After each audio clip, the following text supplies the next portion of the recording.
এইটুকুই বলার ছিল ওইটা সম্পর্কে। আসিফ ভাই দেখি মাইক্রোফোনটা ঠিক হলো কিনা, আসিফ ভাই হয়তো আমাদেরকে বলবে। হ্যাঁ ভাই, এখন কি ঠিকভাবে শোনা যাচ্ছে? পারফেক্ট। আচ্ছা যাচ্ছে, আচ্ছা শোনা যাচ্ছে।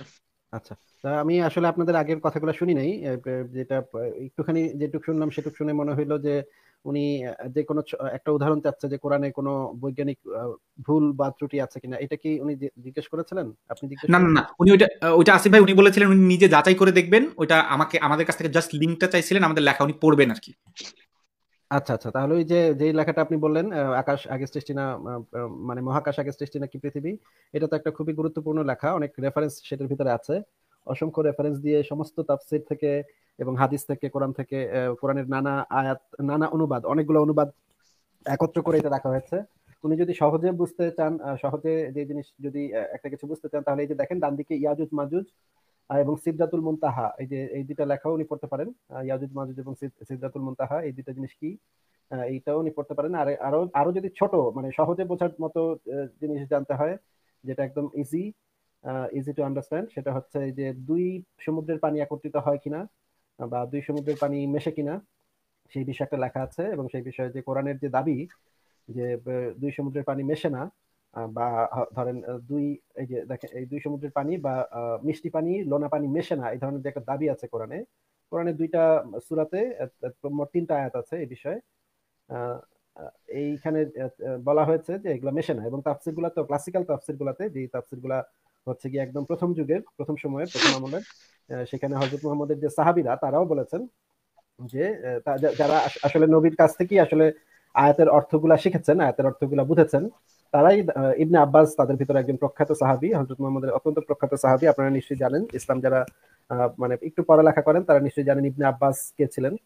ইবনে আব্বাস হচ্ছেন হযরত মুহাম্মদের অত্যন্ত প্রখ্যাত একজন সাহাবী। ইবনে আব্বাসের যে বর্ণনা, সেই বর্ণনা মতে যে উনি এই আয়াতের তাফসীর কি করেছেন এবং আধুনিক বিজ্ঞান এই বিষয়ে কি বলছে, এই বিষয়টা এখানে মানে দেয়া আছে। এটা আপনি পড়ে দেখতে পারেন যে মানে এটা খুবই মানে হাস্যকর একটা বিষয় যে দুই মিষ্টি পানি এবং লোনা পানি মেশে না। এটা খুবই আচ্ছা আচ্ছা, উদ্ভট তার মানে একটা এখানে ব্যাপার। কয়েকটা পয়েন্ট পাওয়া গেল। একটা হচ্ছে সমুদ্রের পানি, সিদরাতুল মুনতাহা, আর আর কয়েকটা যেন কি যেন, ইয়াজুজ মাজুজ, কোরআন এবং হাদিসে যে ইয়াজুজ জিনিসটা বলা মাজুজ। আছে যে পৃথিবীতে এমন একটা জাতি আছে যে জাতিটা মানুষের হ্যাঁ হ্যাঁ, মতোই, ইয়াজুজ মাজুজ। আর একটা কিন্তু হচ্ছিল যে সূর্য, সূর্য ঘোরে না পৃথিবী ঘোরে, এরকম একটা না প্রথম না, দিকে যেন সূর্য আগে, বললেন। সূর্য আগে এই না কয়েকটা, পৃথিবী আগে সৃষ্টি। হ্যাঁ, এই কয়েকটা আপনি পৃথিবী আগে, পড়ে হ্যাঁ দেখতে হ্যাঁ হ্যাঁ। পারেন। হ্যাঁ, এই কয়েকটা আপনি পড়ে দেখতে পারেন এবং এই লেখাগুলোর যে টাইটেল গুলো আছে, টাইটেল গুলো যে কোনো একটা শব্দ লিখে হ্যাঁ, বা একাধিক শব্দ লিখে এখানে, সার্চ সরি, দিলেই ওই টপিকটা বের হয়ে সার্চ আসবে। দিলেই, সার্চ দিলেই এখানে ওই জিনিসটা চলে আসবে এক্স্যাক্টলি। তো আসিফ ভাই উনি আরেকটা আচ্ছা জিনিস আচ্ছা। বলেছিল তখন আপনি ছিলেন না, সেটা হচ্ছে উনি না, ওনার সাথে আমরা একমত হয়েছিলাম যে এই যে একটা সমাজে আস্তিক নাস্তিক হিন্দু খ্রিস্টান ধর্ম মানে বৌদ্ধ সবারই আসলে নিজের মতামত প্রকাশ করার অধিকার আছে, সবারই একসাথে মিলেমিশে থাকার একটা অধিকার আছে, কেউ কাউরে হার্ম না করে অবভিয়াসলি আছে, এই অধিকারটা সবার আছে। তো আমি ওনাকে বলেছিলাম যে আমরা কোরআন হাদিস থেকে দেখবো না আসলে এই জিনিসটা ধর্ম কতটুকু সমর্থন করে। আচ্ছা, এই বিষয়ে তো ইসলাম একেবারেই সমর্থন করে না। ইসলাম তো আসলে ইসলাম ছাড়া অন্য কোনো ধর্মকেই আহ, মানে অন্য কোনো ধর্মের পূজা অর্চনা করা, ইবাদত করা, সেগুলো সমর্থন করে না। আপনি যদি, আমি এই বিষয়ে মানে একদম রেফারেন্স ভিত্তিক আলোচনা করতে পারি, সেই আলোচনাটা করলে একটু সময় লেগে যাবে, কিন্তু আমাকে সময় দিলে আমি সেই রেফারেন্স গুলো বের করতে পারি। যে ইসলামিক রাষ্ট্রে, শরিয়া ভিত্তিক রাষ্ট্রে অন্য কোনো ধর্ম পালন, অন্য কোনো মন্দির নির্মাণ, গির্জা, প্যাগোডা এগুলো তৈরি করা সম্পূর্ণ নিষিদ্ধ।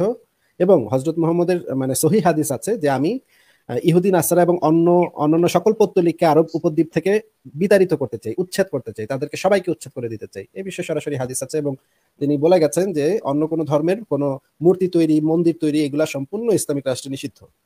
সেই সাথে কেউ যদি ইসলাম ত্যাগ করে তাহলে তার কল্লা উড়াইয়া দিতে হবে, গর্দান উড়াইয়া দিতে হবে, গলাটা মানে আলাদা করে ফেলতে হবে, শরীর থেকে মাথাটা আলাদা করে ফেলতে হবে। এটাও সম্পূর্ণ সহিহ হাদিস আছে এই বিষয়ে, কোরআনের আয়াতেও এই বিষয়টা বলা হয়েছে। সেই সাথে নবী মোহাম্মদের কোনো ধরনের সমালোচনা যদি কেউ করে, কোনো একটা বিষয়, নবী মোহাম্মদের কোনো একটা কথা বা কোনো একটা কাজের যদি সমালোচনা করে, তাহলে তাকে সাতিমে রাসূল হিসেবে কোনো বিচার আচারের কাছে না গিয়ে, কোনো খলিফার কাছে না গিয়েই যে কোনো মুসলমান তাকে গিয়ে হত্যা করে ফেলতে পারে। এটাও ইসলামে সম্পূর্ণ জায়েজ।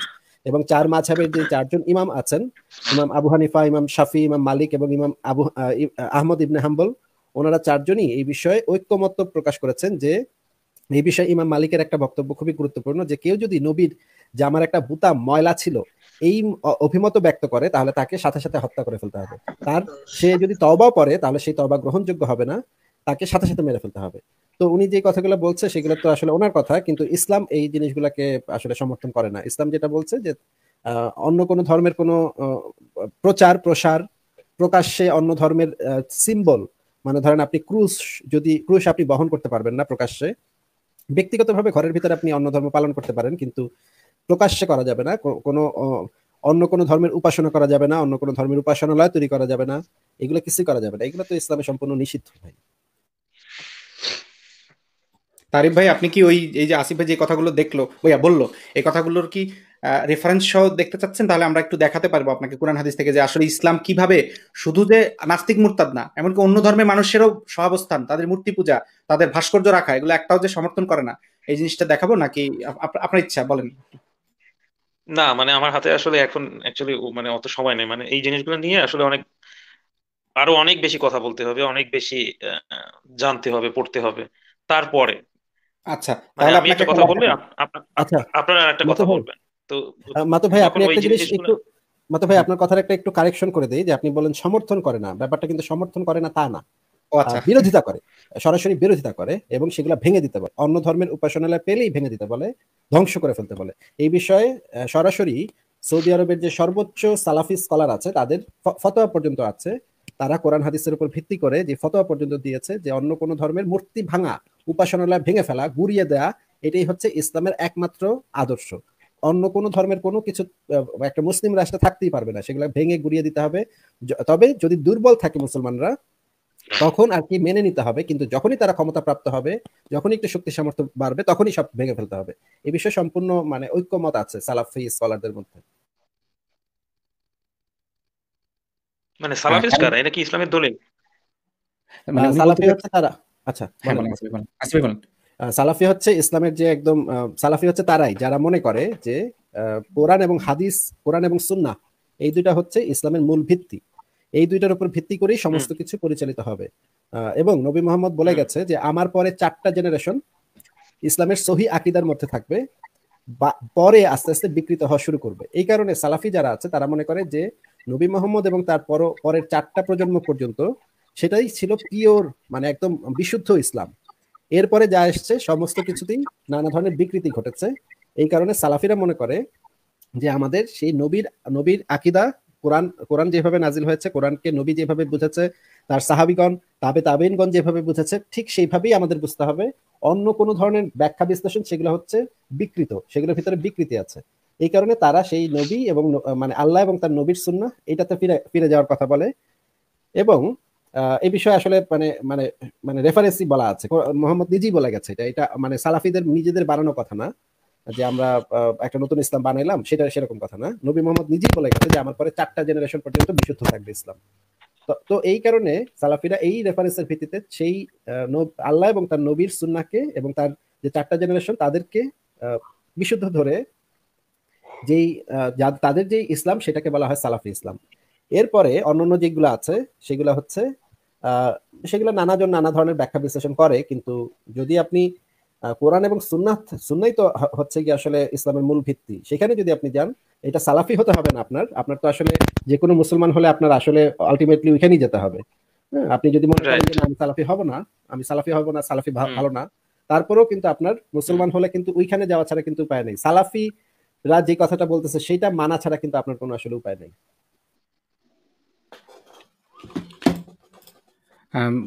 তারিফ ভাই, তো হুম। শুনলেন যে যে রেফারেন্স গুলো একেবারে মানে থেকেই কি বলে এটা আপনার হাদিস কোরআন সিরাত থেকেই, মানে এবং এখানে সব একদম ইসলামের প্রথম যুগের স্কলারদের, মানে যাদেরকে সালফে সালিন বলে, ওইগুলার রেফারেন্স গুলোও কিন্তু এখানে এই সালাফি স্কলাররা কিন্তু মূলত ওদেরই রেফারেন্স গুলো ইউজ করে। আজকালকার টম ডিক অ্যান্ড হ্যারি একটা করলো, না তাফসীর না, করলো, সেগুলো এখন দিয়ে এখন তারা মনে, কতটুকু ইউজ করে, কিভাবে ইউজ করে, সেটা তো না দেখে তো বলা যাচ্ছে না ভাই, তাই না? আহ, আপনি বললে তো এখন মানে দেখানো এই যায় তর্কে অথবা আপনি এই বললে। তর্ক এত অল্প সময় শেষ হবে না। আচ্ছা আচ্ছা, ঠিক আছে, তাহলে তাহলে তাহলে কি আজকের মতো বিদায় নিতে চাচ্ছিলেন? হ্যাঁ, কিন্তু আমি তো আমার ওই যে ওই অ্যান্সারটা পাই নাই, যে মানে আপনারা আসলে কোন কনসেপ্টে বিশ্বাস করেন। আচ্ছা ঠিক আছে, ওইটাও যদি ওইটাও কিন্তু ছোট কোনো ইয়া না, টপিক না, ওইটা ছোট কোনো টপিক না। হুম আচ্ছা, তারপরে বলি, ছোট করেই বলি, আপনার যেহেতু সময় কম।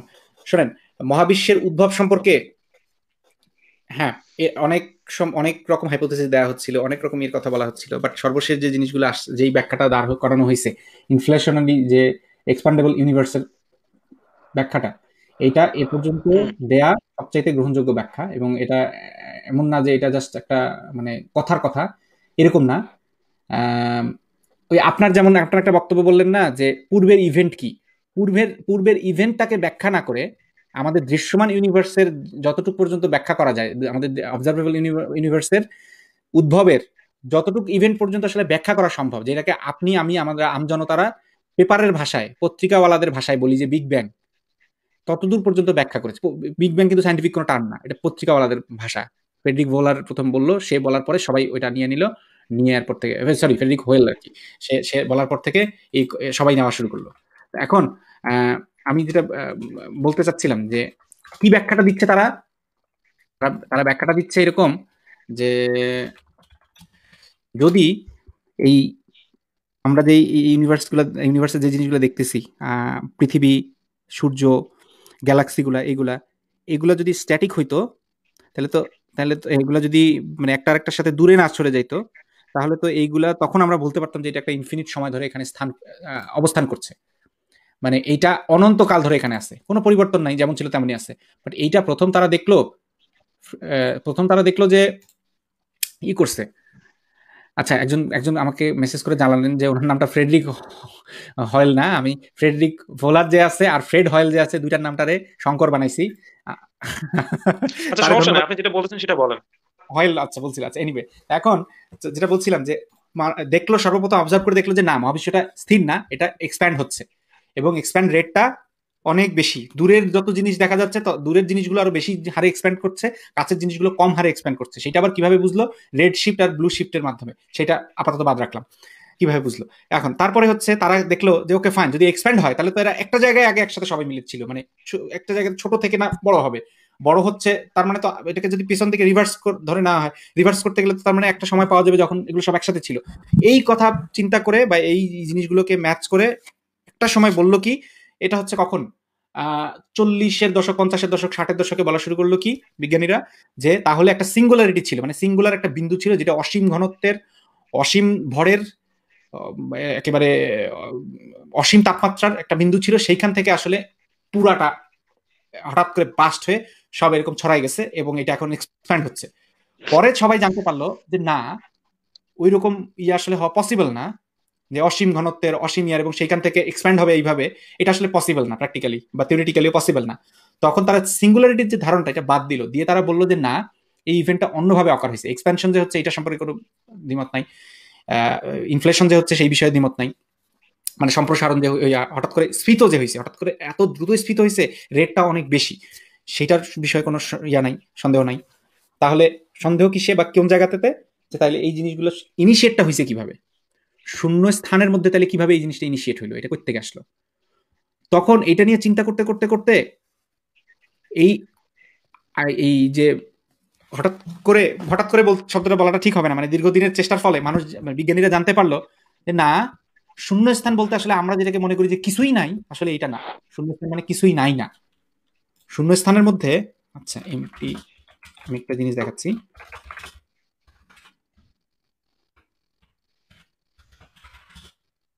জিনিস আপনাকে একটা ছবি দেখাবো আর কি, একটা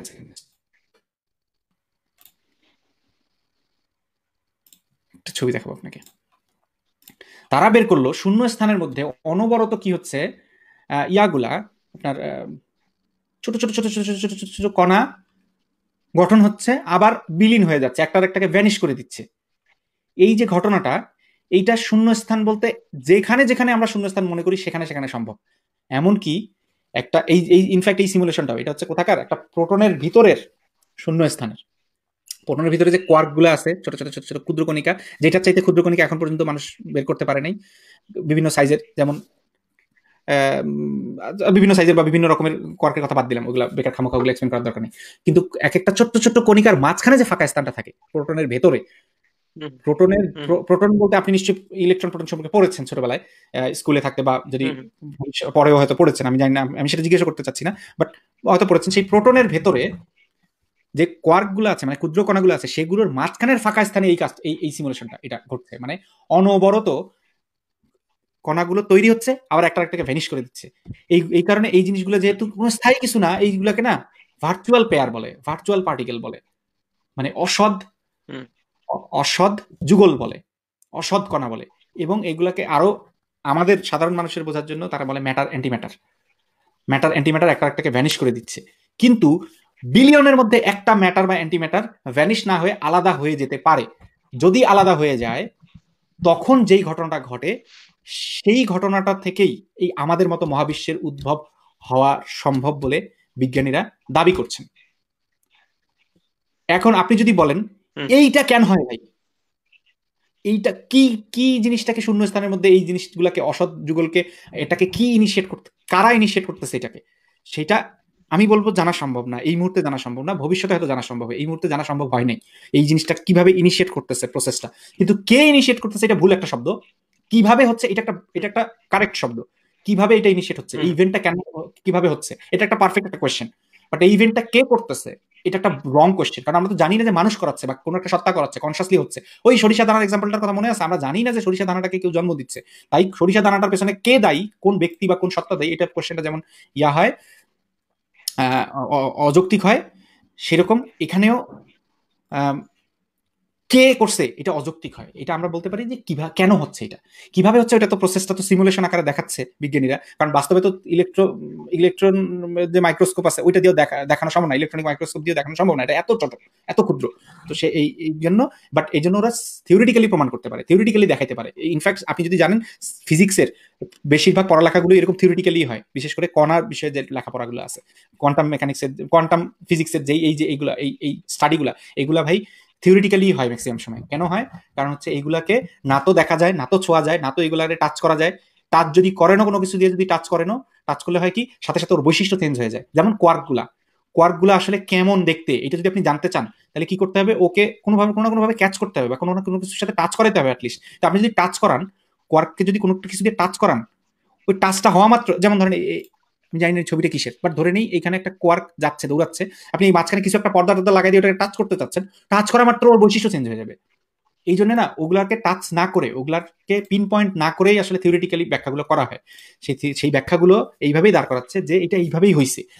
কেন, কিভাবে, কে কে প্রশ্নটা অপ্রাসঙ্গিক, আবার বলতেছি কেন কিভাবে, সায়েন্টিস্টরা তো অনেস্ট তার মানুষ। মানে তো এই জিনিসটা এখনো হাইপোথিসিস পর্যায়ে আছে, তাই তো? না না না, এই জিনিসটা হাইপোথিসিস পর্যায়ে নাই যে কোয়ান্টাম ফ্লাকচুয়েশন ঘটে এবং সেটা ঘটে হচ্ছে, সেটা ঘটার ফলে শূন্যস্থানে অসৎ পার্টিকেল তৈরি হয় এবং সেইখান থেকে যে নতুন কিছু একটা উদ্ভব হতে পারে, এই জিনিসটা হাইপোথিসিস পর্যায়ে নাই।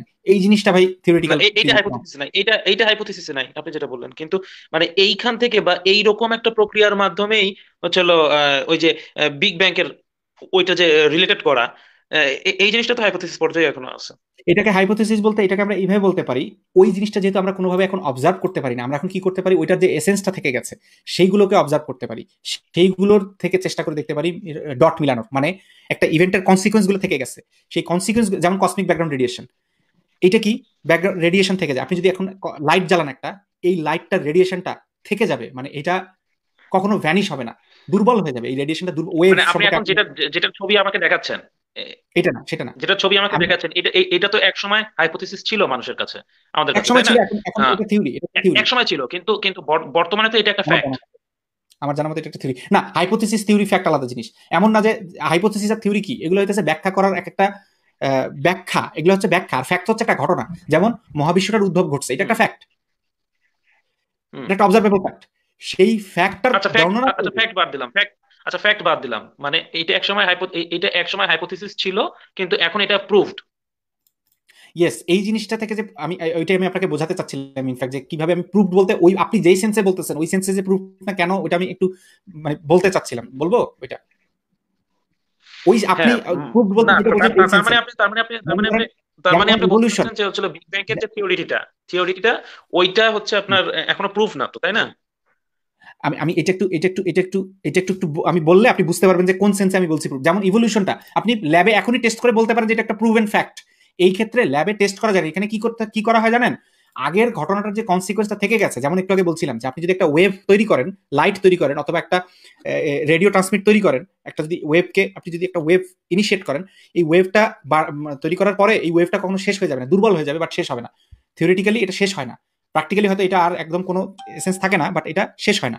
সেই রকম মহাবিশ্বের উদ্ভবের কিছু এসেন্স থেকে গেছে, যেমন এক্সপ্যান্ডিং হওয়া, কসমিক ব্যাকগ্রাউন্ড রেডিয়েশনটা, এই রেডিয়েশনটা থেকে গেছে, এরকম আরো অনেকগুলা থেকে গেছে। মহাবিশ্বের বিভিন্ন জায়গায় হিটের যে ডিস্ট্রিবিউশনটা, সেইটা, তাপমাত্রার যে ডিস্ট্রিবিউশনটা সেইটা, তারপরে পার্টিকেলগুলোর যে ডিস্ট্রিবিউশনগুলো সেইগুলা সবগুলাকে একখানে করে পূর্বের ঘটনা সম্পর্কে ব্যাখ্যা করে, এইভাবে এই থিওরিগুলা ব্যাখ্যা করে যে ওইগুলা এইভাবে ঘটছে। যেমন ইভলিউশনের ক্ষেত্রে যেহেতু সেটা এখনো ঘটতেছে, ওই জন্য এখনো পসিবল আপনার ইভলিউশন একেবারে হাতে কলমে চোখ দেখায় দাও।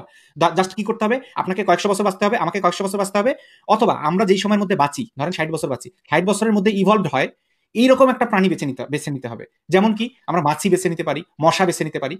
মশাগুলা তো খুব দ্রুত ইভলভ হয়, মশা তো অল্প কয়েকটা জেনারেশন পরে মনে করেন যে পুরো অনেকটুকু চেঞ্জ হয়। যেমন এই যে আমরা অলরেডি হয়েছে কি হয়, কয়েলের সহ্য করে ফেলতে পারে ওরা, যেগুলো কয়েল সহ্য করতে পারতো না, কয়েলের যে আমাদের যে উপাদানগুলো দেই ওই মশাগুলো আর নাই এখন, ওগুলো যারা সহ্য করতে পারে তারা আছে, মানে বিবর্তিত তারা তার মানে হচ্ছে।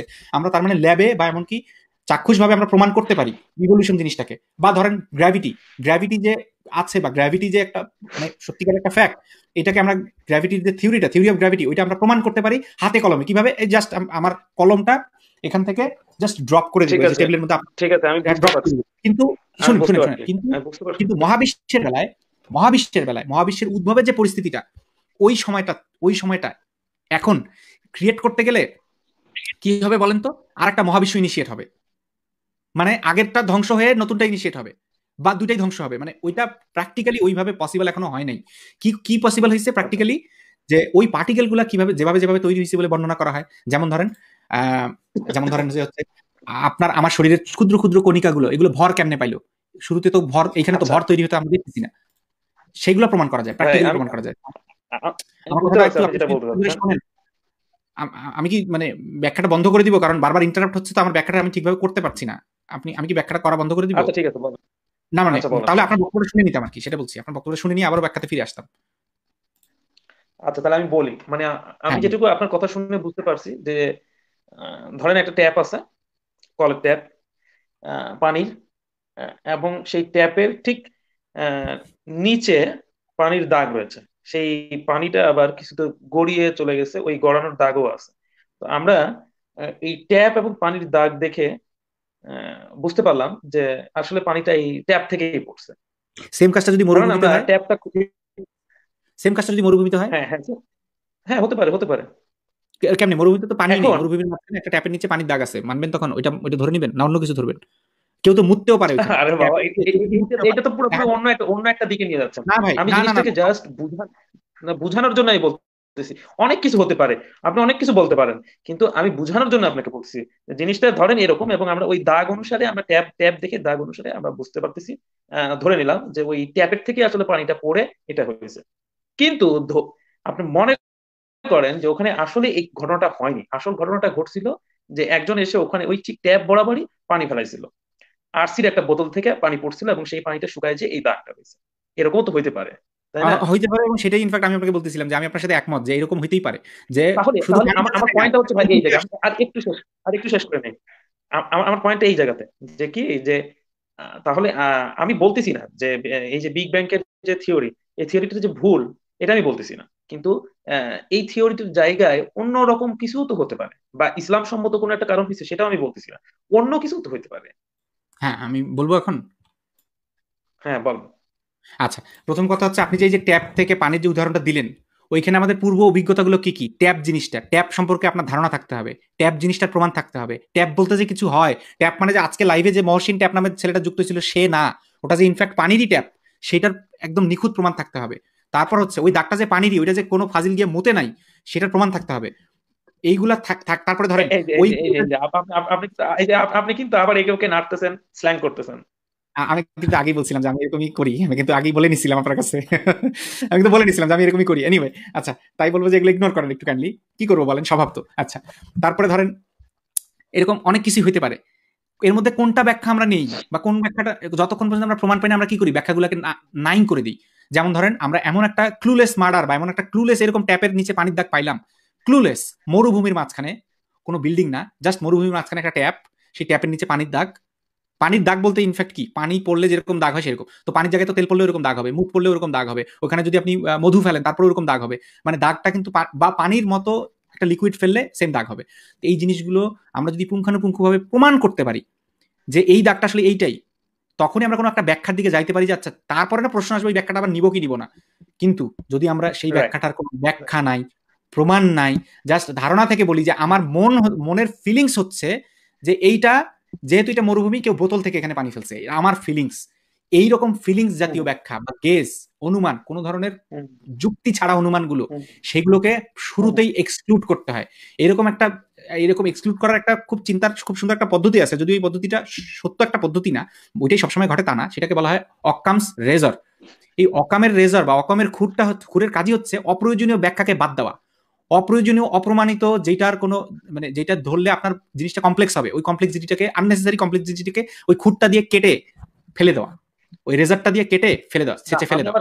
আমি আমার উদাহরণকে অ্যাকিউরেট উদাহরণ মনে করতেছি না। আমি আমার ফাইন, উদাহরণটাকে জাস্ট এখানে আনছি জাস্ট একটা বোঝানোর জন্য হ্যাঁ যে ফাইন, আমরা বিগ আমরা ব্যাং ভালো থিওরিটা উদাহরণ ধরতে পারি, আমরা ভালো উদাহরণ ধরতে পারি, যেমন ক্লুলেস মার্ডার ধরতে পারি, তারপরে হচ্ছে আমরা একটা গাছ গজানো ধরতে পারি, অনেক ইনফ্যাক্ট ধরেন পারফেক্ট একটা উদাহরণ ধরে নিলাম, ধরেন আমি ধরে নিলাম পারফেক্ট উদাহরণ আমার দিচ্ছি। যে মোট কথা, হ্যাঁ, মানে একেবারে যে সারমর্ম কথা সেটা হচ্ছে যে বিগ ব্যাং তো এখনো এটা নিয়ে কি সন্তুষ্ট? এটা নিয়ে তো হ্যাঁ আপনারা সন্তুষ্ট, কি সেটাই সন্তুষ্ট? আপনাকে বলছিলাম যে বিগ ব্যাং জিনিসটা আপনাকে বানিয়ে কেউ দেখাতে পারবে না, আর একটা বিগ ব্যাং ঘটিয়ে কেউ প্রমাণ করতে পারবে না ল্যাবে, বাট থিওরিটিক্যালি আপনাকে প্রমাণ করে দিতে পারবে এই থিওরিগুলো দিয়ে, একটা থিওরি দিয়ে না, অনেকগুলো থিওরি দিয়ে মাথা ভাই, আমি প্রমাণ একটা করে দিতে জিনিস পারবে। অ্যাড করবো। হ্যাঁ প্লিজ আমরা প্লিজ কি প্লিজ, আচ্ছা আমরা কি এর আগেও থিওরি দেখিনি যে থিওরি গুলো আবার পাল্টা আরো কয়েক একটা বলেন, একটা শত উদাহরণ বছর বলেন, পরে যেগুলো একটা ভুল উদাহরণ প্রমাণ বলা যায়, হয়েছে? তারিক ভাই একটা উদাহরণ দেওয়া যায় এরকম কোনো থিওরির, একটা উদাহরণ যদি দেন কাইন্ডলি। না, আমি জানি না, আমি অত আচ্ছা, আমি মাতো ভাই, চেষ্টা করেন। মাতো ভাই, আপনি কি থিওরি এবং হাইপোথেসিসের পার্থক্যটা কি ওনাকে বলেছেন নাকি না বলেই? না এখনো বলিনি, আমার মনে হচ্ছে সেটা বোধহয় বলার সময় এসে গেছে মনে হচ্ছে। সেটা তো বলাটা প্রথমেই সেটা বলাটা জরুরি ছিল। সায়েন্সের জগতে থিওরি কাকে বলে আর হাইপোথেসিস কাকে বলে, এটা না বলে তো এই আলোচনা আসলে করার কোনো অর্থ পাচ্ছি না আমি আসলে। তারিক ভাই তাহলে আপনি আমাদেরকে একটু বলেন তো থিওরি আর হাইপোথেসিস জিনিসটা সম্পর্কে আপনি কি বোঝেন বা কি মনে করেন, এটা কি, নাকি আমরা বলবো আপনাকে? আমার কোনো ধারণাই নেই, আমার কোনো ধারণাই নেই। আপনারা বলেন, হ্যাঁ, কিন্তু এটা আমি এটা আমার যে এটা এটা কথা এটা সেটা আমি কিন্তু আমি ক্লিয়ারলি বলছি। বুঝতে পেরেছি। আপনি যখন বললেন যে থিওরি তো কয়েকদিন পরে পরে পাল্টে যায়, এই ধরনের একটা কথা যেটা বললেন, দুদিন পরে পরে হ্যাঁ, থিওরি হ্যাঁ, পাল্টে যাবে, হ্যাঁ, হ্যাঁ, এটা খুবই মানে হ্যাঁ। আমার কাছে খুবই হাস্যকর কথা মনে হলো। তার মানে আমি বুঝতে পারলাম যে থিওরি বিষয়টা আপনি হয়তো জানেন না, সায়েন্টিফিক থিওরি কাকে বলে। আচ্ছা, অমিত ভাই চলে এসেছেন, মাতুব্বর ভাই, তাহলে অমিত ভাই বলুক। আচ্ছা ঠিক আছে, তাহলে আমি প্রথমে থিওরির সংজ্ঞাটা একটুখানি ইংরেজিতে বলি, তারপরে আমি ওটা বাংলা করে বলছি, কারণ যাতে অর্থটা যাতে সবাই মানে পরিবর্তন না হয়। থিওরি আচ্ছা আচ্ছা যে আচ্ছা আচ্ছা, আচ্ছা, থিওরি বলতে যে একেবারে প্রমাণিত একটা জিনিস যেটা শুনে নিন কখনো কথাটা আর চেঞ্জ টেঞ্জ হবে না, এরকম না একটা না, কিছু বলতে যাচ্ছেন? শুনে নিন আগে, শুনে নিন, আপনি একটা প্রথমেই একটা প্রেডিক্ট করছেন, তো আচ্ছা, একটু শুনে নিন। হ্যাঁ, এ সায়েন্টিফিক হ্যাঁ, থিওরি বলেন। scientifically hmm. testable general principle or body of principles offered to explain observed phenomena. Okay, তার মানে কি দাঁড়ালো, a scientifically testable general principle or body of principle, কতগুলো এরকম নীতি বা একটা নীতি বা কতগুলো নীতি এরকম অফার করা হয়, এরকম দেওয়া হয়। কিসের জন্য দেওয়া হয়? এক্সপ্লেন অবজার্ভ ফেনোমেনা, আমরা যে জিনিসগুলো দেখি সেগুলোকে ব্যাখ্যা করার জন্য। এইগুলোর আরেকটা প্রপার্টি কি, এগুলো সায়েন্টিফিক্যালি টেস্টেবল। এগুলো আপনাকে যদি আমি বলি এগুলো আপনি টেস্ট করে দেখতে পারবেন, আপনি এগুলোকে পরীক্ষা করে দেখতে পারবেন। ঠিক আছে? In scientific usage A theory is distinct from a hypothesis. এই যে থিওরিকে আপনি একটা তত্ত্ব বলতে পারেন বাংলায়, আর হাইপোথিসিসকে একটা প্রকল্প বলতে পারেন।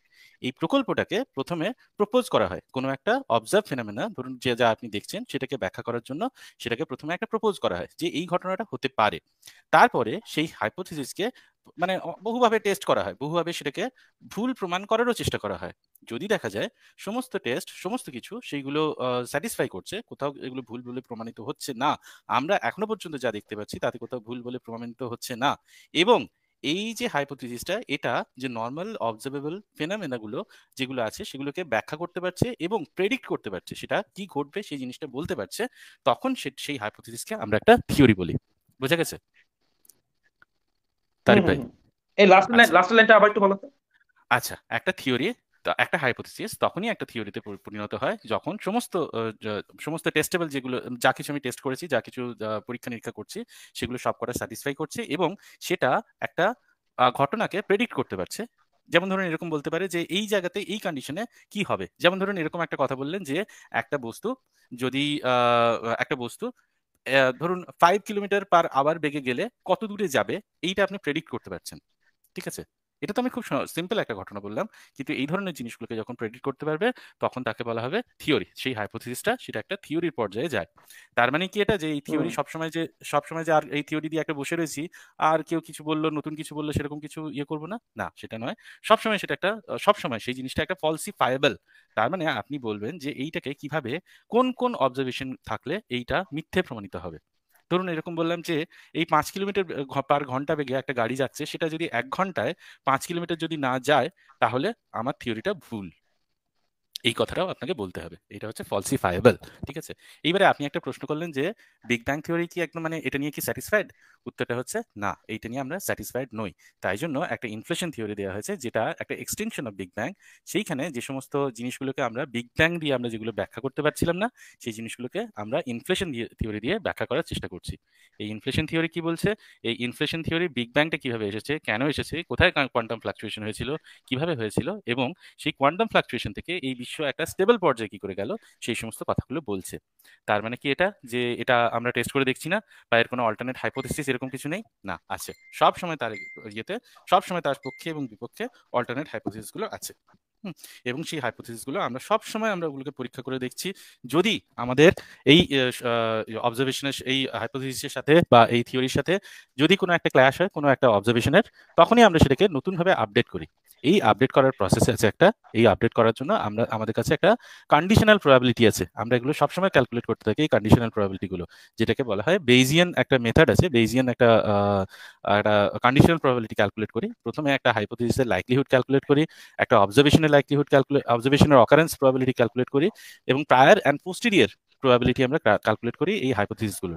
এবং সেটা সবসময় হচ্ছে, এটা সবসময় কন্টিনিউয়াসলি আপডেট করছি। যতই আমরা নতুন নতুন অবজারভেশন দেখছি, তত আমরা নিজেদের এই যে ইয়েগুলোকে, ধারণাগুলোকে, আমরা এই ব্যাখ্যাগুলোকে আমরা সবসময় আপডেট করে আসছি। হ্যাঁ মাতু ভাই, হ্যাঁ এটাই ঠিক। মাতু ভাই আমার কথা শেষ হয়েছে? মাতু ভাই কি আছেন নাকি? জি আমি আছি, আপনি কিছু বলবেন? হ্যাঁ, আমি একটা কথা বলতে চাচ্ছিলাম। উনি আপনাকে জিজ্ঞেস করছিলেন যে আপনারা কি বিশ্বাস করেন। ওই আমি তো আসলে শুরুতেই একটা ধাক্কা খেয়েছি যে আমরা কেন বিশ্বাস করতে যাব, আমরা তো কোনো কিছু আসলে বিশ্বাস করি না। কারণ বিশ্বাস শব্দটার অর্থ যদি আমরা আপনারা কোনো কিছু বিশ্বাস করেন না, এটাই হচ্ছে আপনাদের বিশ্বাস, তাই তো? না না, এটা কিভাবে বিশ্বাস হয়? আমি কোনো কিছু খাইনি, তার মানে কিছু না আমি খেয়েছি, এটা কেমন এটা কেমন বোকার মতো কথা বলো না? বিশ্বাস শব্দটা বাদ দিলাম, বিশ্বাস না, শব্দটা বাদ দিলাম। আমি আপনাকে যে কথাটা একটু আমি কিছু খাইনি, তার মানে কিছুই না আমি খেয়েছি, এটা কি হয় ভাই? বা ধরেন আমি স্ট্যাম্প কালেকশন করি না, তাহলে কি আপনি বলতে পারেন যে স্ট্যাম্প কালেকশন না করাটা আমার শখ? এটা কি আপনি বলতে পারেন? বা আমি টিভিতে কোনো চ্যানেল আসতেছে না, ঝিরঝির করতেছে, ওই ঝিরঝির করাটাকেও কি আপনি একটা চ্যানেল বলেন? একটা চ্যানেলে একটা কিছু ঝিরঝির হচ্ছে, এটা কি আপনি বলেন? আপনি তো বলেন না ভাই। তাহলে বিশ্বাস না করাটা কিভাবে একটা বিশ্বাস হতে পারে? আমার কথাটা একটু শেষ হোক ভাই, আমার কথাটা একটু শেষ হোক, একটু ধৈর্য ধরেন। কথাটা একটু শেষ করি, তারপর আপনি বলেন। আপনি যে বললেন যে বিশ্বাস না করাটা কিভাবে বিশ্বাস হয়, আমি মনে করেন যে একজন দাবি করেছে জিন আছে বা মামদভূত আছে, এটাকে আমি ডিনাই করলাম, প্রমাণের অভাবে আমি ডিনাই করলাম, আমি বললাম না, আমি এটা বিশ্বাস করলাম না। এখন কেউ কি এসে বলবে যে আমিও একটা বিশ্বাস করেছি, তাহলে আমি কি বিশ্বাস করেছি? আমি তো কিছুই বিশ্বাস করিনি। ওই যে সেই স্পেসিফিক বিষয়টা সম্পর্কে আমি প্রমাণের অভাবে সেই কথাটাকে বাতিল করে দিয়েছি, তার মানে তো আমি আরেকটা কিছু বিশ্বাস করেছি, এটা তো একটা বোকার মতো কথা হলো। বিশ্বাস শব্দটার অর্থ যদি আমরা ডিকশনারিতে দেখি, মানে বিলিভ শব্দটার অর্থ যদি অক্সফোর্ড ডিকশনারি থেকে আপনি দেখেন, সেটার অর্থ সংজ্ঞাটা এইভাবে বলা আছে যে কোনো প্রমাণ ছাড়া যখন আপনি কোনো কিছু মেনে নেন, সেটা কোনো প্রমাণ বা কোনো যুক্তি ছাড়া কোনো কিছু যখন মেনে নেন, অ্যাবসলিউটলি মেনে নেন, তখন সেটাকে বিলিভ বলে। আর হচ্ছে ফেইথ হচ্ছে সেটাকে যখন অ্যাবসলিউটলি মেনে নেন এবং সেটার সাপেক্ষে যখন আপনার কিছু নীতি বা আপনার কোনো কাজ সেটার উপর নির্ভর করে, তখন সেটাকে বলা ফেইথ। সেটা ফেইথ হতে পারে একটা ধর্ম বিশ্বাস হতে পারে, বা যে কোনো ধরনের ধর্মীয় বিশ্বাস হচ্ছে ফেইথের অন্তর্ভুক্ত। এবং বিলিভ হচ্ছে কোনো প্রমাণ ছাড়া যখন আপনি কোনো কিছু মেনে নেন, সেটাকে বলা হয় বিলিভ। তো যখন মাতুবর ভাইকে এটা আমি অক্সফোর্ড ডিকশনারি থেকে আপনাকে দেখাতে, মানে অনলাইনে যে অক্সফোর্ড ডিকশনারি আছে সেখান থেকে আমি আপনাকে দেখাতে পারি, সেটা সংজ্ঞাটা আমি দেখে কি করব বলেন? ওটা ওদের এক ধরনের সংজ্ঞায়িত করছে, কিন্তু প্র্যাকটিক্যাল ওরা ওদের মানে অক্সফোর্ড ডিকশনারি মানে অক্সফোর্ড ডিকশনারি হচ্ছে একটা আমার কথার মাঝখানে একটু কথা কম বলে আপনাদের কথার সময় আমি চুপ করেছিলাম, আমার কথার মাঝখানে আপনি বারবার ইন্টারাপ্ট করছেন, এটা মানে একটু বিরক্ত লাগছে। যেটা হচ্ছে অক্সফোর্ড ডিকশনারি হচ্ছে একটা অথরিটি, হ্যাঁ, পুরো পৃথিবীতে অক্সফোর্ড ডিকশনারি ইংরেজি ভাষার উপরে একটা অথরিটি, ভাষা বিজ্ঞান ভাষা তত্ত্ব বিষয়ে একটা অথরিটি হচ্ছে অক্সফোর্ড ডিকশনারি। তারা এক একটা শব্দের অর্থ কিছু নির্ধারণ করেছেন। হ্যাঁ, সেটা তো আর মানে এলেবেলে ছক্কু মোল্লা এলাকার কোনো কলিমুদ্দিন মিলে বসে অক্সফোর্ড ডিকশনারি লিখে ফেলে নেই। তো আপনি এইভাবে মানে খুবই অবহেলার সুরে বলছেন আরে ওরা লিখছে তো কি স্যার, ধুর ধ্যাৎ, এটা ওরা কি লিখছে না লিখছে না অক্সফোর্ড না না ডিকশনারি। না না না না সরি সরি সরি, আমি এগুলোর পাত্তা দিই না। তাহলে আমার একটু কথা শেষ ল্যাঙ্গুয়েজের করি, অ্যাডিকশনটা বলছেন, আমি আমি কথাটা ওটা শেষ মিস করি, করতে চাইনি। কথাটা শেষ করি। তো এক একটা শব্দ যখন মানে সংজ্ঞা নির্ধারণ হয়, শব্দের যখন অর্থটা নির্ধারণ হয়, তখন বিভিন্ন ধরনের ভাষা বিজ্ঞানী, বিভিন্ন ধরনের এই বিষয়ের উপরে যারা এক্সপার্ট, তারা মিলেই এক একটা অভিধান বা ভাষা মানে ডিকশনারি করেন। হ্যাঁ, ডিকশনারিতে এক একটা শব্দের অর্থ কি হবে সেটা নির্ধারণ করেন। আর আপনি যদি এত মানে অবহেলার সুরে বলেন আরে ধর ওরা অক্সফোর্ড ডিকশনারি কি লিখছে আমার কি তাতে, এটা ভাই খুবই হাস্যকর। এই ধরনের আচরণ খুবই হাস্যকর আসলে। এই ধরনের আচরণটা মানে আপনি করতেই পারেন, আপনি বলতেই পারেন আরে ধুর অক্সফোর্ড ডিকশনারি, আপনি বলতেই পারেন যে আরে আইনস্টাইন, ধুর আইনস্টাইন কিছু হইলো। আমাদের এলাকার যে আমাদের এই যে বাংলাদেশের যে মুফতি ইব্রাহিম আছে, সে তো এক কথায় আইনস্টাইন নিউটন সবাইকে এক কথা উড়ে দেয়, আরে ধুর ওরা কি বিজ্ঞান, ওরা তো কিছুই পারে না, ওরা তো কিছুই জানে না। সরিষা বিজ্ঞানী বলছে, সরিষা বিজ্ঞানী। হ্যাঁ, এরকম এরকম বলতেই পারেন আপনি, আপনার সেই অধিকার আছে ভাই, কিন্তু সেই অধিকার অবশ্যই আছে। আপনি ধর এক তুরিতে অক্সফোর্ড ডিকশনারিকে উড়াই দিতে পারেন, এক তুরিতে নাসাকে উড়াই দিতে পারেন, এক তুরিতে আইনস্টাইনকে উড়াই দিতে পারেন, কিন্তু ভাই মানে ওনারা হচ্ছেন, নাসা হচ্ছে একটা মানে সংস্থা, আইনস্টাইন হচ্ছে মানে সর্বকালের সর্বশ্রেষ্ঠ বিজ্ঞানীদের একজন, অক্সফোর্ড না ডিকশনারি আমরা হচ্ছে আমাদের দেখেন ওই টপিক বিষয়ের থেকে একটা কত দূরে অথরিটি। চলে গেছি। না, আপনি তো মানে শুরু করেছেন এই জিনিসটা, আমি তো শুরু করিনি। আপনি না না এমন আমি শুরু করিনি, ভঙ্গিতে আমি আপনি আমি কিন্তু আপনি আমি এমন কিন্তু ভঙ্গিতে আপনি সরি বলছি আপনি এমন যে ভঙ্গিতে অক্সফোর্ড অ্যাটিটিউড বা ডিকশনারিতে আমার ল্যাঙ্গুয়েজে ভুল থাকতে পারে, কিন্তু আমি কিন্তু এটা মিন করিনি। সেই জিনিসটাই আপনার কথা থেকে যেন অন্য কেউ একই ভঙ্গিতে অক্সফোর্ড ডিকশনারিকে বা ধরেন একটা অথরিটিকে এভাবে তুড়ি মেরে উড়িয়ে দিতে না পারে, সেই জন্য অন্য যারা শুনতেছেন তাদের এটা জানা দরকার যে অক্সফোর্ড ডিকশনারি হচ্ছে একটা অথরিটি এই বিষয়। মানে এটা এক কথায় আপনি মানে এক ঘরের চিপায় বসে, ঘরের কোনায় বসে, আপনি কেউ না, একজন, আপনার নাম তারিফ, আপনি বলে দিচ্ছেন অক্সফোর্ড ডিকশনারি ধর ওরা কি লিখছে না লিখছে আমার কি তাতে। এইভাবে উড়িয়ে দেওয়া আসলে যায় না। হ্যাঁ, এটা মানে একটা একটু বোকার মতো কাজ হয়ে যায়। যাই হোক, অক্সফোর্ড ডিকশনারিতে যেটা বলা আছে সেটা হচ্ছে প্রমাণ ছাড়া কোনো কিছু যখন মানুষ মানে মেনে নেয় সেটাকে বিশ্বাস বলে। আপনি যখন আমাদেরকে জিজ্ঞাসা করছেন যে আপনারা কিসে বিশ্বাস করেন, না ভাই সরি, আমরা কোনো কিছুতেই বিশ্বাস করি না। যে জিনিসের প্রমাণ নাই সেই জিনিসটা আমরা অবশ্যই বিশ্বাস করি না। এবং মাতব্বর ভাই যেই মানে অনেক এক্সপ্লেন করলেন, অমিত ভাইও বললেন, সেই জিনিসগুলো কিছু আছে সাইন্টিফিক থিওরি, কিছু আছে ফ্যাক্ট। আবার যে ফ্যাক্ট হতে হবে, থিওরিকে যে ফ্যাক্ট হতে হবে তাও না, সকল থিওরি থেকে কোনো ফ্যাক্ট তৈরি হয় না। আবার ফ্যাক্ট হচ্ছে একটা অবজারভেশন, সেখান থেকে হাইপোথেসিস আসে, থিওরি আসে। যেটা আমরা বলছি সেটা হচ্ছে যে জিনিসের প্রমাণ আছে সেই জিনিস তো, যে জিনিস বৈজ্ঞানিকভাবে পরীক্ষা নিরীক্ষা করে দেখা হয়েছে সেই জিনিসটা আমাদের মেনে নিতেই হবে। সেই জিনিস মেনে নেওয়া ছাড়া তো কোনো উপায় নেই। এমন না যে আমি এটা বিশ্বাস করি, আমি এটা মেনে নিই, ওই জিনিসটাকে আমরা মেনে নিই, যেটার পেছনে সাইন্টিফিক প্রুফ আছে সেটাকে আমরা মেনে নিই। এখন বিগ ব্যাং থিওরি হচ্ছে একটা প্রতিষ্ঠিত সাইন্টিফিক থিওরি। এটা হচ্ছে বিজ্ঞানের জগতে সবচেয়ে যে জিনিসটাকে সমীহ করা হয়, সবচেয়ে গুরুত্বপূর্ণ যেটা, সেটাই হচ্ছে সাইন্টিফিক থিওরি। সাইন্টিফিক থিওরির উপরে সায়েন্সের জগতে আর কিছুই নাই। মানে এটা হচ্ছে চরম সীমা, সায়েন্সের জগতে চরম সীমা হচ্ছে সাইন্টিফিক থিওরি। আপনি একটা সাইন্টিফিক থিওরি যেটা হচ্ছে বিগ ব্যাং থিওরি, হ্যাঁ বিগ ব্যাং থিওরির ভিতরে নানা বিষয় আছে যেগুলো এখনো বিজ্ঞানীরা ব্যাখ্যা করতে পারেন ঠিক মতো করে, সেটার জন্য আবার অন্য থিওরি তৈরি হচ্ছে, অমিত ভাই সেটা বলেছেন। কিন্তু সেই একটা সাইন্টিফিক থিওরিতে পরিণত হতে হলে সেই জিনিসটার অসংখ্য অবজারভেশন লাগে, অসংখ্য টেস্ট লাগে, অসংখ্য এক্সপেরিমেন্ট লাগে, এবং একটা কিছু ফিউচার প্রেডিকশন লাগে, মানে ভবিষ্যতে কি ঘটবে সেইটা বলে দেয়া লাগে। এই ঘটনা অসংখ্যবার ঘটেছে। বিগ ব্যাং থিওরি সম্পর্কে যে ফিউচার প্রেডিকশন গুলো করা হয়েছিল, সেই ফিউচার প্রেডিকশন গুলো অনেকবার মিলে গেছে, এবং এটা বর্তমান সময়ে একটা প্রতিষ্ঠিত বৈজ্ঞানিক তত্ত্ব, একটা সাইন্টিফিক থিওরি। সুতরাং এটার পেছনে অবশ্যই অসংখ্য এক্সপেরিমেন্ট আছে, অসংখ্য যুক্তি প্রমাণ আছে। এই যুক্তি প্রমাণের সাপেক্ষে আমরা সেই জিনিসটাকে মেনে নিই। কিন্তু ধার্মিকদের কাছে আসলে মানে এক্স্যাক্টলি কি আছে, আছে হচ্ছে গিয়ে 6 দিনে মানে ধার্মিকদের অ্যাডভোকেসি করতে কিন্তু আমি আসি নাই। না আমি আপনাকে বলছি, আমি আপনাকে বলছি না।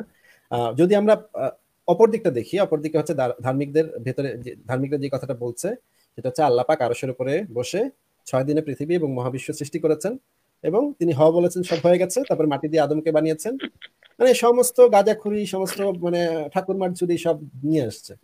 আচ্ছা, এইগুলোর পেছনে কি সাইন্টিফিক আছে আমাদের কাছে? কোনো প্রমাণ আছে? না, একটা ফোঁটা কোনো প্রমাণ নাই, একটা ফোঁটা কোনো এভিডেন্স নাই। হয়তোবা সায়েন্স এখনো পর্যন্ত সেই লেভেলে উঠতে পারেনি। হ্যাঁ, এমনও হতে পারে যে আগামী সায়েন্সে যে ঠাকুরমার ঝুলি সম্পর্কেও একই কথা প্রযোজ্য। তাহলে সায়েন্স হয়তো এখনো ঠাকুরমার ঝুলি যে সত্য, রাক্ষস কক্ষস যে সত্য, সেগুলো সম্পর্কে হয়তো সায়েন্স রাক্ষস এখনো পর্যন্ত কক্ষস পৌঁছাতে পারেনি। অথবা মানে ব্রহ্মার পৌঁছাতে অন্ডকোষ পারেনি। থেকে যে ব্রহ্মাণ্ড সৃষ্টি হয়েছে, সেটাও নিশ্চয়ই আমরা ভবিষ্যতে সায়েন্স বের করতে পারবে। এইরকম যদি আমরা ধরে নেই, আমরা যদি আমাদের যুক্তি সত্য বের করার পদ্ধতি যদি আমাদের এটা হয় যে ভবিষ্যতে সায়েন্স যদি এটা বের করতে পারে, তাহলে কি হবে? তাহলে তো ভাই যে কোনো হাস্যকর না গাঁজাখুরি কথাই না, সত্য হয়ে যতক্ষণ যাবে। পর্যন্ত আপনি কিছু পাচ্ছেন না, যতক্ষণ পর্যন্ত আপনি কিছু পাচ্ছেন না কোনো একটা সাবজেক্ট সম্পর্কে, তখন সেটাকে আপনি কালোও বলতে পারেন না, সাদাও বলতে পারেন না। অবশ্যই বলতে পারি, কারণ আমাকে যদি এলাকার ন্যাংটা পাগল এসে বলে যে আমি মহাবিশ্ব সৃষ্টি করেছি, আমি তখন তার কাছে সেটার প্রমাণ চাইবো। কেন যতক্ষণ পর্যন্ত আপনার সে প্রমাণ আপনার না তো দিবে। বলা উচিত ছিল না, সাপোজ একটু ধরেন শেষ করি, কেউ একজন এসে বলছে অমুক জায়গায় একটা কথাটা বাড়ি একটু শেষ আছে করি, যেটা হচ্ছে কথাটা একটু কালো শেষ রঙের, করি, আর একজন কথাটা এসে একটু শেষ বলতেছে করি, সেটা সাদা রঙের। কথাটা একটু শেষ করি, কথাটা একটু শেষ করি। এটাকে এটাকে বলেন। এই যে সংশয়.com এর বেশ কয়েকটা লেখা আছে এই বিষয়ে। একটা লেখা হচ্ছে লজিক্যাল ফ্যালাসি বিষয়, কুযুক্তি বিষয়। সেই লেখাটার ভিতরে এই জিনিসটা এক্সপ্লেন করা হয়েছে যে এই যুক্তিটা কেন সত্য নিরূপণের কোনো মাপকাঠি হতে পারে না। আপনি যদি দাবি করেন, এই জিনিসটা আসলে মাতুব্বর ভাই শুরুতেই অনেকক্ষণ ধরে ব্যাখ্যা করছিলেন, কিন্তু আপনি বোধহয় সেই জিনিসটা বুঝতে পারেন নাই। এই কারণে আবারও একটু বলছি যে এটাকে বলা হয় যে আমি যদি দাবি করি যে গতকাল রাতে আমি মঙ্গল গ্রহে ঘুরে এসেছি, এবং মঙ্গল গ্রহে ঘুরে এসে আমি মানে ওইখানে একটা টঙের দোকান আছে, সেখানে আমি বসে চা বিড়ি ফুকেছি, অনেকক্ষণ ফুকে টুকে চলে এসেছি রাতে।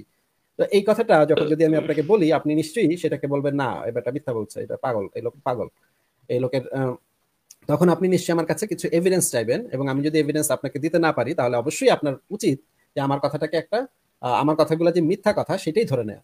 কারণ আমি ইনফ্যাক্ট কোনো এভিডেন্স দেখাই নেই। না তারপরে না, হচ্ছে আমি হলে তাহলে বলবো যে হ্যাঁ, ও যে এভিডেন্স গুলো দেখাইছে সেই এভিডেন্স গুলো বিশ্বাস করার মতো না। তবে ও আদৌ আচ্ছা গেছিল কিনা ভাই, এটা সম্পর্কে আমি জানি না। অনেকক্ষণ ধরে ওয়েট করতেছিলাম এই ভাই তারিক ভাই, আপনি অনেকক্ষণ ধরে ঘুরাইতেছেন পেঁচাইতেছেন, আপনি কি বুঝতেছেন ভাই? আপনার যদি বুঝেন আপনি আমার একটু জান না ভাই, আমি তো কথা বলার ইচ্ছে, তাই না? আমি এখানে প্রায় 3 ঘন্টা ধরে অপেক্ষা করতেছি, আবার এটা হাসতেছেন। এটা এটা ঠিক মানে আছে। একটা বোকার মতো, উনি একদম বোকার মতো আচরণ করছেন, মানে ক্রমাগত বোকার মতো আচরণ করছেন, এবং মনে করছেন যে উনি খুব বিজ্ঞ কিছু কথা বলছেন, কিন্তু কথাগুলো একেবারে বোকার মতো হচ্ছে। যেমন যেমন ধরেন না এই ভাই, ভবিষ্যৎ আমি কখনোই নিজেকে বিজ্ঞ না, মনে না, করি তারিক না। ভাই, আপনি আপনাকে এমন বলা ভাবে হয়নি। হাসছেন, থাকে না। তারিক ভাই, এরকম কোনো আপনাকে কিছু বলা মনে করি না। না তারিক ভাই আপনি এমন ভাবে হ্যাঁ, হাসছেন, আমি এখনই চলে যাচ্ছি। না আপনি এমন ভাবে আমি হাসছেন এখনই চলে যে যাচ্ছি। না, আমার হাসি পাচ্ছে, আমার হাসি পাচ্ছে এই কারণে, কারণ হচ্ছে আমার হচ্ছে খুব পরিচিত কয়েকজন আছেন, আহ, যারা যারা হচ্ছে এরকম আসলে কোনো এই তথাকথিত কোনো ধর্মে বিশ্বাস করে না, কিন্তু তাদের কথা, আচরণ খুব বিনয়ী। খুব ভালো, কিন্তু আমাদের কথা আচরণ খুব বাজে, এটাই তো বলতে চাচ্ছেন। আমি বুঝতে পেরেছি ভাই, এটা রেগুলার কিন্তু আমাদের শুনতে না না, হয়, বাজে সেটা না, বাজে না, রেগুলার শুনতে হয়। বাজে না, আমি নিশ্চিত যে আপনার ওই বন্ধুদেরকে আপনি বাজে একই না। কথা বলেন, আপনার ওই বন্ধুদেরকে আপনি একই কথা না, গিয়ে আমি বলেন যে তোদের বন্ধুদেরকে কোনো আচরণটা একই খারাপ, কথা বলি না। কিন্তু অন্য কোনো নাস্তিকের আচরণ খুব ভালো, তোদের আচরণটা খুব খারাপ। এই কথা আমাদের মানে আমরা ছোটবেলা থেকে শুনে আসছি। এটা তো আপনি অনুমান ভিত্তিক আমাকে না না বলতেছেন। এটা না, অনুমান ভিত্তিক না। আসিফ ভাই, তারিক ভাই, একটু আপনাদের দুজনকে একটু থামানোর জন্য সরি। এটা নিয়ে অলরেডি ডিসকাশন আজকে হয়েছে আসিফ ভাই, এবং উনি অলরেডি আজকে এটা হ্যাঁ, বলছেও, ঠিক আছে, আমাদের আচরণ নিয়ে অলরেডি হ্যাঁ বলছে, হ্যাঁ ঠিক আছে। অলরেডি আচ্ছা, ঠিক বলছে আছে। না কিন্তু। মাতুব্বর ভাই আচ্ছা, না এই ঠিক আছে, কথাবার্তা মানে একটু আমার কথাটা শেষ করি, বিহেভ করবেন, ম্যানারটা কি আমার হবে কথাটা সেটা শেষ আপনাদের করি, আমার ব্যক্তিগত কথাটা ব্যাপার। শেষ করি, আমি আমার জাস্ট আমার কথাটা শেষ করি। ওপিনিয়নটা বললাম। মাঝখানে আপনি বারবার কথা বলছেন, এবং আপনাদের কথার সময় তো আমি চুপ না, করে ওই যে শুনেছি, এক ভাই কিছুই হচ্ছিল বলিনি। কিন্তু ওয়েট আপনি এই করতেছে, যে আমি সেখানে এখনো দেখেন আমার কথার মাঝখানে আপনি কথা বলছেন, এটা তো একটা ভদ্রতা হতে পারে না, এটা অত্যন্ত বিরক্তিকর আচ্ছা ঠিক আছে, বলেন। আচরণ, এটা অত্যন্ত বিরক্তিকর আচরণ। আমি বারবার আপনাকে বলছি যে আপনি আমার কথার মাঝখানে কথা বললেন না, আপনি বারবার কথা বলে যাচ্ছেন, এবং মানে হাসতেছেন। আপনি প্রয়োজনে আপনার ভিডিওটা অফ করে দেন, আপনার যদি বেশি হাসি পায় আপনি ভিডিওটা অফ করে দেন, তাহলে অফ করে হাসেন, মিউট করে হাসেন, নিজেকে মিউট করে রাখেন। আপনি সেটাও করছেন না, এটা একটা অভদ্র আচরণ, অসভ্য আচরণ ভাই। এবং আপনি দাবি করছেন আমরা আপনার সাথে অসভ্য আচরণ করছি, বা এটা মানে খুব চমৎকার ব্যাপার। আমি আপনাকে যেটা না বলছিলাম শুধু সেটা শেষ আমার করি। সাথে না। আবারও আপনি মাঝখানে কথা বললেন, শেষ করেন। আপনি আবারও মাঝখানে কথা আচ্ছা, বললেন। শেষ করেন। আপনি নিজেকে মিউট করে রাখেন তাহলে। এটা কি আপনার অভ্যাস যে আপনি মানে একজনের কথার মাঝখানে পট করে কথা বলে ফেলেন? এটা কি আপনার অভ্যাস? না, আপনি কিন্তু টপিকে আসতেছেন না। না, আমি আমার কথাটা শেষ করতে পারছি ব্যক্তিগত না তো। পর্যায়ে চলে যাচ্ছেন। আপনি মাঝখানে বারবার আমাকে ইন্টারাপ্ট না করছেন। দেখেন, আপনি কিন্তু এই ব্যক্তিগত এখন আপনি পর্যায়ে চলে ইন্টারাপ্ট করে যাচ্ছেন। যাচ্ছেন। আপনি এখনো ইন্টারাপ্ট করে যাচ্ছেন আমাকে। আমি তো আপনার ব্যক্তিগত বিষয় নিয়ে একটাও কথা বলিনি। আপনি আমাকে মাঝখানে থামিয়েছেন অসংখ্যবার। এই কারণে তখন আমার এই যে যেতে আপনি বাধ্য বললেন হতে যে হচ্ছে। এটা কি আপনার অভ্যাস? তাহলে আপনি এটা তো অভ্যাসই আমার মনে হচ্ছে এখন। আপনি বারবার মাঝখানে থামাচ্ছেন কেন আমাকে? আপনি আমাকে মাঝখানে বারবার থামাচ্ছেন কেন? আপনি আর কথা বলেন না, নিজেকে মিউট করে রাখেন। যখন আপনার সময় হবে তখন আপনি বললেন, কিন্তু আপনি মাঝখানে বারবার আটকাচ্ছেন, হাসছেন, আবার অবজ্ঞার সুরে অক্সফোর্ড ডিকশনারি বলছেন, আরে ধুর, অক্সফোর্ড ডিকশনারি কি লেখছে আমার কি, আমি এগুলো মানি না। মানে কি একটা ভাই, এগুলো তো ভাই খুবই মানে মানে অবাক লাগে আপনাদের আপনাদের আচার আচরণ। এই যে মুফতি ইব্রাহিমদের আচার আচরণ শুনলে, আপনাদের আচার আচরণ দেখলে ভাই অবাক লাগে। কি ভাই এগুলো কি, মানে কেমনে কি এগুলা কিভাবে বলে এই লোকেরা এই সমস্ত কথা? অদ্ভুত অদ্ভুত। তো যেটা বলছিলাম সেটা হচ্ছে এই যে আমরা যে নানা ধরনের রূপকথার গল্প শুনি যে পৃথিবী একটা কচ্ছপের উপরে আছে এবং কচ্ছপটা যখন নড়াচড়া করে তখন পৃথিবীতে ভূমিকম্প হয়। তাহলে এমনও তো হতে পারে ভবিষ্যতে বিজ্ঞানীরা এটা জানতে পারবে যে পৃথিবী আসলে একটা কচ্ছপের উপরে আছে। তাহলে কি আমরা এটাকে কোনো একটা সামান্যতম হলেও ভ্যালিড কোনো কথা বলে আমরা মনে করব না? আমরা মনে করব না। এরকম অসংখ্য অসংখ্য কথাবার্তা আছে, অসংখ্য অসংখ্য গাল গল্প আছে পৃথিবীতে, রাক্ষস কোষ আছে। আমরা ছোটবেলা থেকে যে রূপকথার গল্পগুলো পড়েছি, এগুলো অসংখ্য অসংখ্য আমরা পড়েছি, কিন্তু আমরা দেখেছি যে যেগুলোর পেছনে কোনো যুক্তি নাই, সেগুলাকে মেনে নেওয়ার কোনো কারণও নাই। তো এই যে আপনি যে বলছেন যে মানে যেই যুক্তিতে ভবিষ্যতে যদি কোরআনের যে কথাগুলো বলা আছে, কোরআনে যে হাস্যকর কথাগুলো বলা আছে, যেগুলা ইনফ্যাক্ট ইতিমধ্যে ভুল প্রমাণিত হয়েছে, অসংখ্য অসংখ্যবার ভুল প্রমাণিত হয়েছে, সেইগুলা আবার বিজ্ঞানীরা ভবিষ্যতে আবার যদি জানতে পারে এগুলাই সত্য ছিল, তাহলে কি হবে? যদি পৃথিবী বিজ্ঞানীরা জানতে পারে পৃথিবী সমতল ছিল, পৃথিবী আসলে সমতল, আমরা একটা ফ্ল্যাট আর্থে বসবাস করি, এটা যদি বিজ্ঞানীরা বের করে তখন কি হবে ভাই? তখন যদি হয়, তখন যদি সেটা প্রমাণ পাওয়া যায়, তখন সেটা আমরা মানবো। শুধুমাত্র এর এক মুহূর্ত আগে আমরা সেটা মানবো না, সেটাকে আমরা বাতিল করে দিব। সেই ধরনের কথাকে নিয়ে আমরা একটা হাসাহাসি করতে পারি, যেমন মুফতি ইব্রাহিমদেরকে নিয়ে আমরা একটা হাসাহাসি করি, কিন্তু এই হাসাহাসি ছাড়া তাদের কথাকে গুরুত্ব দেওয়ার কোনো কারণ নেই। হ্যাঁ ভাই, মাতব্বর ভাই আপনি বলেন এবার। আর বোধহয় অনেকে অপেক্ষা করছেন, ওনাদেরকে একটু সুযোগ দিয়ে। মাতব্বর ভাই,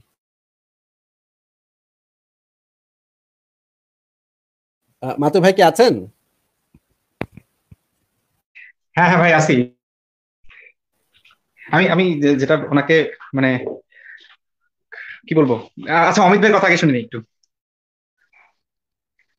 আচ্ছা, আমি একটা জিনিসই ওই তারিফ ভাইকে বলতে যাচ্ছিলাম যে এই একটা মানে দেখুন, পসিবিলিটিস অনেক কিছুই থাকতে পারে, প্রবাবিলিটিসও অনেক কিছুই থাকতে পারে।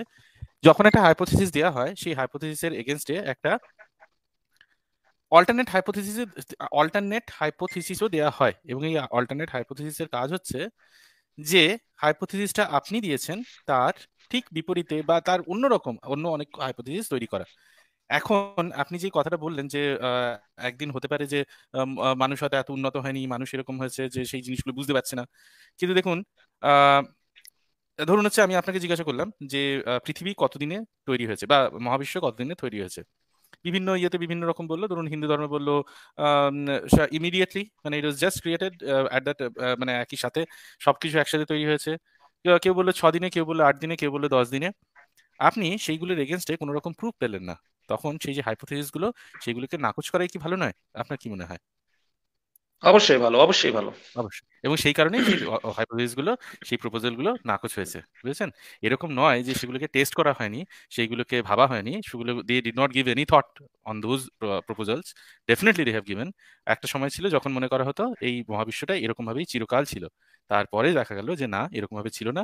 বিগ ব্যাং এর কথা বললো, বিগ ব্যাং এর মতো একটা ঘটনার কথা বললো, যেখানে মনে হলো একসময় এই মহাবিশ্ব এক জায়গায় কেন্দ্রীভূত ছিল, তারপর সেখান থেকে ওইগুলো সম্প্রসারিত হচ্ছে, এবং সেটা হয়েই চলেছে।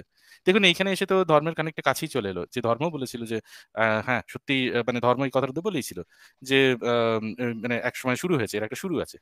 তাহলে এরকম তো সত্যটা, সত্য যেটা, সেইটাকে অ্যাকসেপ্ট করতে কোনো বাধা নেই। ধর্ম বলেছে বলেই যে সত্যকে ফেলে দিতে হবে সেরকম ব্যাপারটা নয়। ব্যাপারটা হচ্ছে যেখানে যুক্তি প্রমাণ আছে সেই জিনিসগুলোকে আমরা মানি, যেগুলো যুক্তি প্রমাণ নেই সেই জিনিসগুলোকে আমরা মানি না। এইরকম নয় ব্যাপারটা যে আপনি বললেন যে মানুষ হয়তো অতটা ইয়ে করতে পারেনি।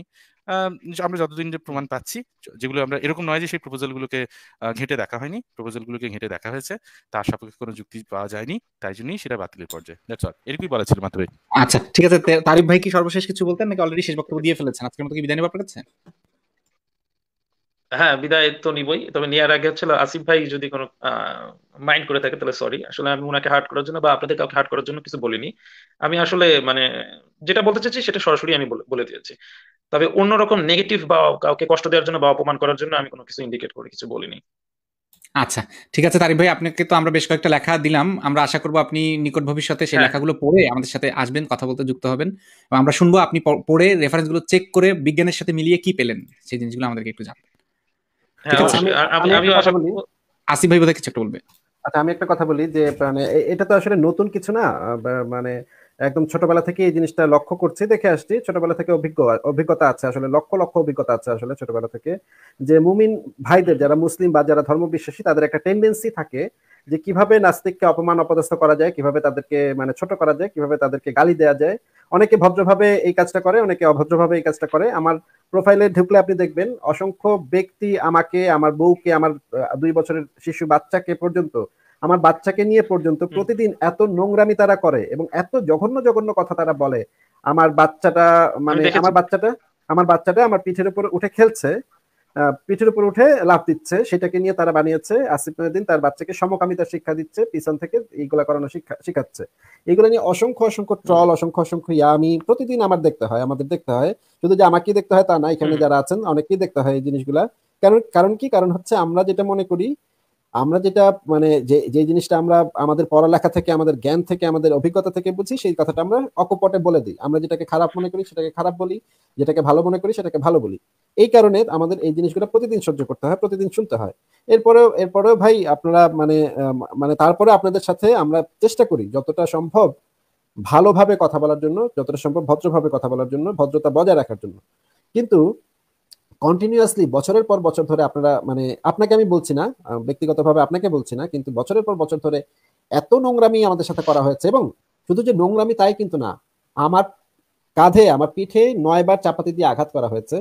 এবং আমাকে এখন যদি আমাকে কখনো বাংলাদেশের কোনো এই যে মুমিনরা যদি আমাকে কখনো খুঁজে পায়, আমার কিন্তু এক টুকরা মাংস মানে ওই জায়গায় পড়ে থাকবে না, এক একজন এক এক টুকরা করে নিয়ে যাবে বাসায়। আল্লাহর নামে আল্লাহু আকবার বলে আমাকে টুকরা টুকরা করে কেটে ফেলবে, সেখানেই মানে কুটি কুটি করে কাটবে। তো এগুলার পরেও আমরা যথেষ্ট ভদ্রভাবে কথা বলি, কিন্তু তারপরে মানে আমাদের এই অভিযোগ এসে শুনতে হয়, ভাই আপনাদের মানে আচরণ ভালো না, আপনারা মুমিনদের সাথে ভালো আচরণ করেন না। আমরা ভালো আচরণ করি না, আমরা এত কিছু সহ্য করেও আমরা যে তাদের সাথে কথা বলি, এটাই তো অনেক মানে বিরাট ব্যাপার, এটাই তো অনেক বিশাল ব্যাপার। আমাকে এসে লাইভে এসে যে আমি প্রতিদিন ইনবক্সে 4-5টা করে হত্যার হুমকি পাই। আমার বউকে কিভাবে তারা ধর্ষণ করবে সেটা বিস্তারিত ভাবে বর্ণনা করে তারা লিখে পাঠায়। এরপরেও আমি তাদের সাথে ভদ্র ব্যবহার করি, এরপরেও আমাদের শুনতে হয় যে আমরা খারাপ ব্যবহার করি, আমাদের আচরণ, আমাদের থেকে অমুকে ভালো, অমুকের থেকে তমুকে ভালো। ভাই আপনার কথা, আপনার থেকে অমুকে অনেক ভালো, ভালো নাস্তিক, অমুকে, আমারও ভাই নাস্তিক বন্ধু আছে কিন্তু তারা অনেক ভদ্র, আপনি অনেক খারাপ। এই জিনিসটা মানে কন্টিনিউয়াসলি শুনতে হয়। আবার এটাও শুনতে হয় আপনাদের থেকে, আপনারা খালি ইসলামের সমালোচনা করেন, ইউরোপের নাস্তিকরা তো ইসলামের সমালোচনা করে না। ইউরোপের নাস্তিকরা কত ভালো, ওরা খ্রিস্টান ধর্মের সমালোচনা করে, আপনারা খালি ইসলামকে ধরেন কেন? ইসলামকে আপনাদের কি ছাগল পিটায় মারছে? এই সমস্ত কথা শুনতে শুনতে ভাই বিরক্ত। হ্যাঁ, এই কারণে মানে আমরা চেষ্টা করি, কিন্তু তারপরে আমাদের এই কথাগুলো শুনতে হয়, কিছু আসলে করার নেই। তো ঠিক আছে তারিক ভাই, তাহলে ভালো থাকবেন আপনি, আপনার জন্য শুভকামনা রইল। আমি আশা করছি ঠিক আপনি আছে। ভবিষ্যতে আবারও আসবেন, আপনার সাথে কথা হবে। শুভরাত্রি। আচ্ছা ঠিক আছে।